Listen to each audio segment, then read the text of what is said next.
Hello दोस्तों, आज एक अलग मूवी एक्सप्लेन करने वाला हूँ जो मिस्ट्री भी है, डरावनी भी है और इमोशनल भी है। मूवी का नाम है नोसेबो। इसे IMDb की 5.7 की रेटिंग मिली है। तो वक्त ना जाया करते हुए मूवी का एक्सप्लेनेशन देखते हैं। नोसेबो का मतलब है किसी हार्मलेस ट्रीटमेंट पे से जब हमारा विश्वास उड़ जाता है तो उसके हार्मफुल साइड इफेक्ट्स होते हैं जो साइकोलॉजिकल होते हैं। क्रिस्टिन एक सक्सेसफुल फैशन डिजाइनर है। उसके फैमिली में उसे समझने वाला पति फेलिक्स और क्यूट सी 7 साल की लड़की रोबर्टा है जिसे प्यार से बॉब्स कहते हैं। क्रिस्टिन ज्यादातर बच्चों के आउटफिट्स डिजाइन करने का काम करती है।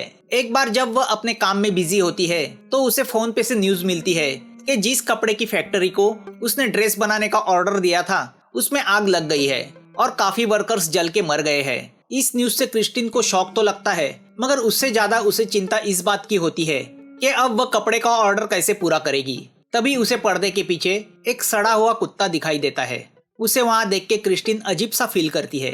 वो कुत्ता धीरे से चलते हुए क्रिस्टिन के पास आता है। उसके पूरे बदन पे बीमारी लगी है। वो कुत्ता जैसे ही अपना बदन झटकता है उसके बदन से कई कीड़े उड़ के क्रिस्टिन पे जाके गिर जाते हैं। उसमें से एक कीड़ा क्रिस्टिन के गले के अंदर चला जाता है, मगर अगले ही पल क्रिस्टिन को होश आता है तो वह कुत्ता आसपास नहीं होता। क्रिस्टिन को लगता है कि वह उसका वहम था, मगर वह कीड़ा क्रिस्टिन के गले के अंदर जाता हुआ हमें नजर आता है। अब इस इंसिडेंट को कुछ दिन गुजरते हैं, मगर इस वाकयात के बाद से क्रिस्टिन को एक साइकोलॉजिकल बीमारी हुई है। उसे अजीब से वहम होते हैं, उसकी सांसें रुक जाती है, उसके हाथ सिकुड़ने लगते हैं। कई इलाज के बाद भी क्रिस्टिन की यह बीमारी ठीक नहीं हुई है। वार्डरोब में दवाई की बोतलें बढ़ती जा रही है। क्रिस्टिन को भूलने की बीमारी भी लग गई है। एक दिन क्रिस्टिन को अपने डिजाइन्स दिखाने के लिए एक फैशन हाउस जाना होता है तो वह अपने लकी शूज पहन के वहां जाती है। वहां की ओनर लीज उसके डिजाइन की तारीफ तो करती है, मगर कोई रिस्पॉन्स नहीं देती, जिससे क्रिस्टिन मायूस होके अपने कार में बैठती है कि तभी उसे वह अटैक आता है। उसका हाथ सिकुड़ने लगता है।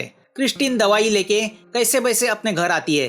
काम न मिलने की वजह से वह डिप्रेस है कि तभी उसे लीज का फोन आता है और वह क्रिस्टिन को डिजाइन्स बनाने का कॉन्ट्रैक्ट देती है, जिससे क्रिस्टिन बहुत खुश होती है। तभी डोरबेल बजती है। क्रिस्टिन दरवाजा खोलती है तो दरवाजे पे एक अजनबी फिलिपिन औरत होती है। वह अपना नाम डायना बताती है।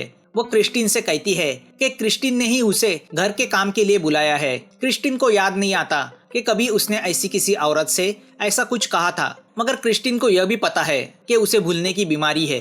डायना कॉन्फिडेंटली उससे अप्रोच होती है तो क्रिस्टिन को लगता है कि शायद उसी ने उसे आने को कहा था और अब वो भूल गई है, तो वह डायना को घर के अंदर लेती है।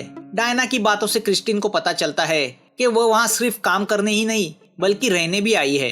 तो क्रिस्टिन थोड़ी सस्पिशियस होने के बावजूद डायना का अपने घर में रहने का इंतजाम करती है और उसे अपने घर में एक रूम दे देती है।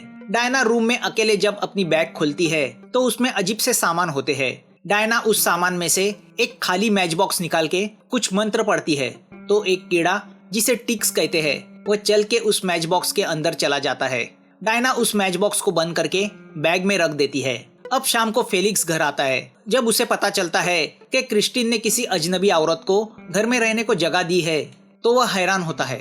डायना को देख के उसके मन में एक निगेटिव फीलिंग आती है। बॉब्स भी पहली नजर में डायना को पसंद नहीं करती। फेलिक्स डायना से उसके नेटिव प्लेस के बारे में पूछताछ करता है, जिसका डायना बड़ी सफाई से जवाब देती है। अब डायना फायर प्लेस में से ऐश निकाल के अजीब सी मूर्तियां वहां सजा देती है। एक अजनबी के घर में आने की वजह से फेलिक्स डिस्टर्ब हो जाता है। रात को डिनर पे डायना सबके लिए खाना बनाती है जो काफी टेस्टी होता है, मगर खाना खाते वक्त क्रिस्टिन को अटैक आता है तो डायना उसे टिकल करके ठीक करती है, जिससे क्रिस्टिन उससे इम्प्रेस होती है।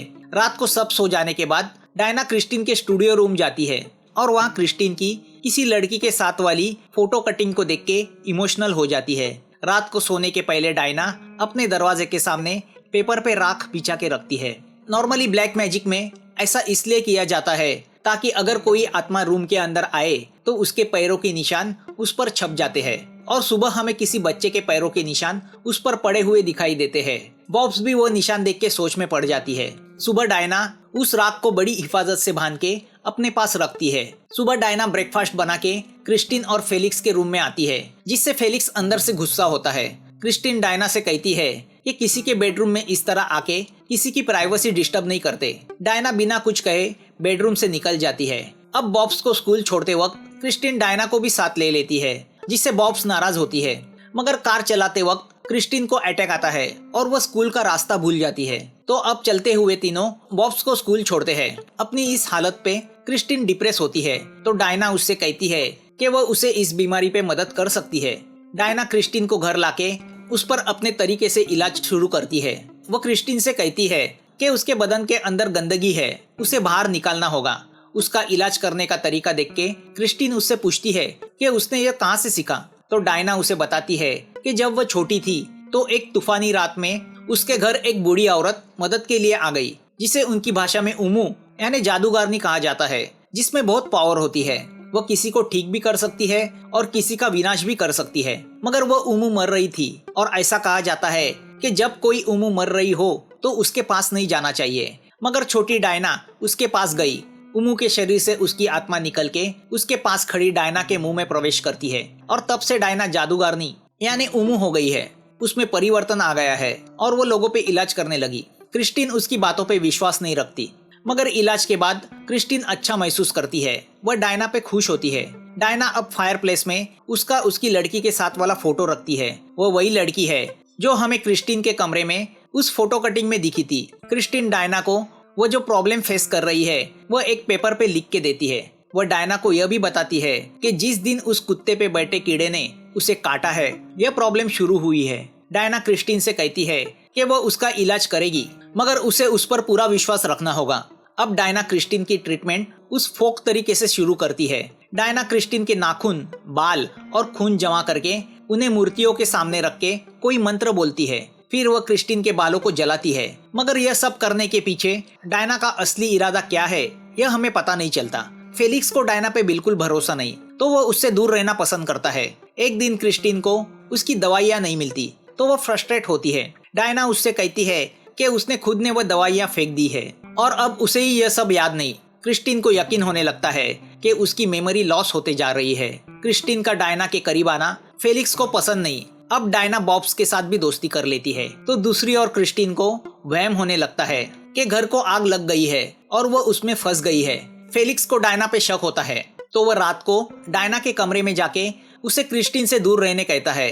डायना साफ मना करती है, तो दोनों एक दूसरे को धमकाते हैं।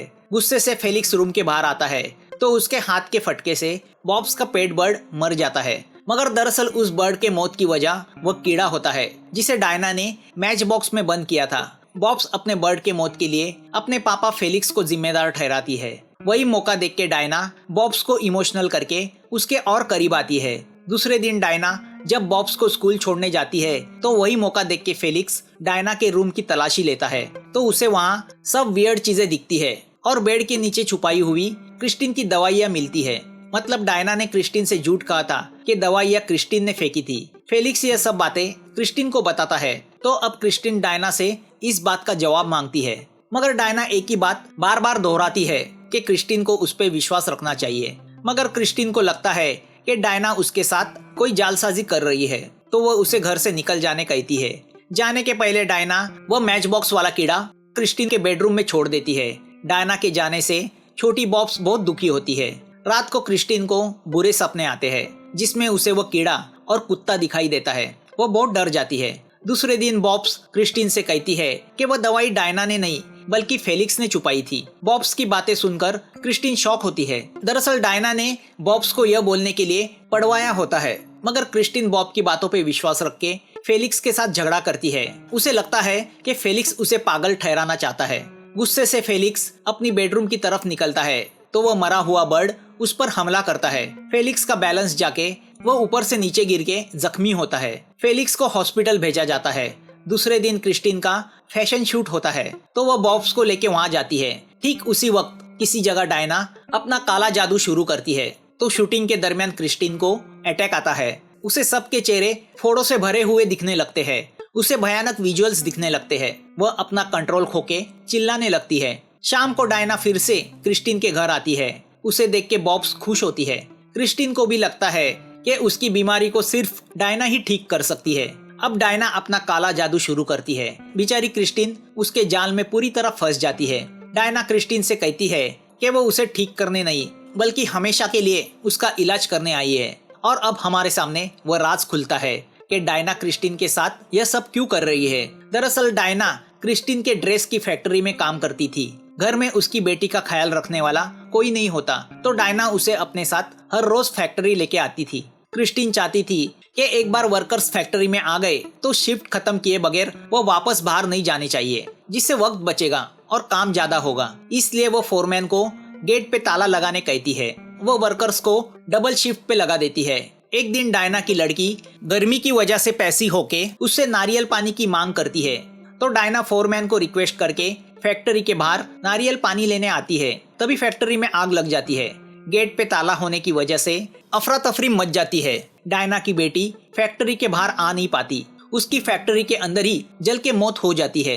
अपनी एकलौती बेटी की इस कदर जल के मौत होने की वजह से डायना शॉक में जाती है और बदले की भावना से वह अपने पावर से क्रिस्टीन पे काला जादू करती है। उसे लगता है कि क्रिस्टीन जैसे लोग गरीब लोगों को पैरासाइट समझते हैं, तो उन्हें भी उसी तरह मरना चाहिए। तो वह सामने खड़े कुत्ते के जरिए क्रिस्टीन पे श्राप लगाती है। अब यह सब बातें क्रिस्टीन को पता चलती है, मगर वह डायना के श्राप में पूरी तरह फंस चुकी है। अब डायना जलने लगती है। उसके शरीर का जल के पूरी तरह कोयला हो जाता है।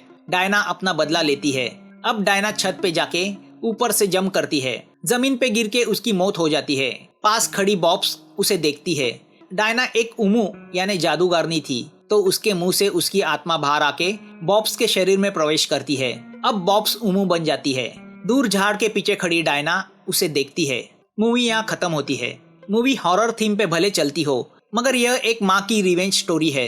शुरुआत से डायना हमें गलत लगती है, मगर एंड में उसका बिहेवियर जस्टिफाई होता है। मूवी एक बार जरूर देखनी चाहिए, आप इसे जरूर एंजॉय करेंगे। अगर यह एक्सप्लेनेशन अच्छा लगा हो तो प्लीज दोस्तों सब्सक्राइब कीजिए और कमेंट करना मत भूलना, हमें पता तो चले आपको क्या अच्छा लगता है। और डिटेल्स के लिए हमारे टेलीग्राम चैनल को विजिट करना मत भूलना। तो जल्द मिलेंगे नई लिस्ट के साथ, नई मूवीज के साथ।